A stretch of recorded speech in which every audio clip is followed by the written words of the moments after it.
زیادہ سوچنا انسان کو ختم کر دیتا ہے۔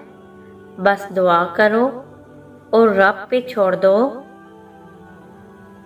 دشمن کے حسن سلوک پر بھروسہ مت کرو، کیونکہ پانی کو آگ سے کتنا ہی گرم کیا جائے پھر بھی وہ اس کے بجھانے کے لیے کافی ہے۔ جب عفت اور عصمت کے آئینہ کو ٹھیس لگ جاتی ہے تو اس کو کوئی کاریگر درست نہیں کر سکتا۔ مومن کی مثال ترازو کے پلے جیسی ہے، جس قدر اس کے ایمان میں اضافہ ہوتا ہے اس قدر اس کی آزمائش بڑھتی جاتی ہے۔ تو کتنا ہی علم سیکھے، تجھ میں علم نہیں تو تم نادان ہو، تم وہ جانور ہو جسے یہ پتہ نہیں کہ اس کی پیٹھ پر کیا رکھا ہوا ہے۔ جب زبان بگڑ جاتی ہے تو دنیا میں لوگ واویلا مچاتے ہیں، لیکن جب دل بھر جاتا ہے تو فرشتے اس پر آنسو بہاتے ہیں۔ جس شخص کا راز اس کے سینے میں نہیں سما سکتا اس کے بچاؤ کی کوئی تدبیر نہیں۔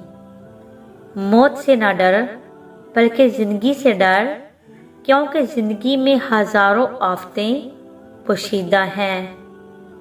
خوشی کا دروازہ اس گھر پر بند ہے جہاں سے عورت کی آواز زور زور سے آتی ہے۔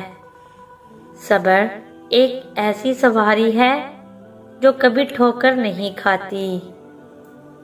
وہ غم جس کے ملنے پر تیری توجہ کی طرف ہو جائے اس خوشی سے بہتر ہے جس کے ملنے پر تو اپنے رب کو بھول جائے۔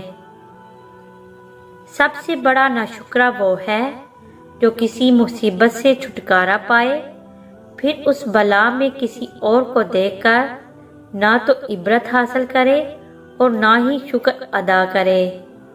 جب اللہ تعالیٰ عز و جل کے سوا دل سے سب کچھ دور ہو جائے تو اللہ تعالیٰ عز و جل اس کے قریب آ جاتا ہے۔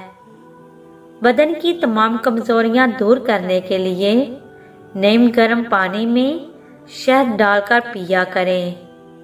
کھجور کو اگر دودھ کے ساتھ استعمال کیا جائے تو 40 مردوں کے برابر طاقت آ جاتی ہے۔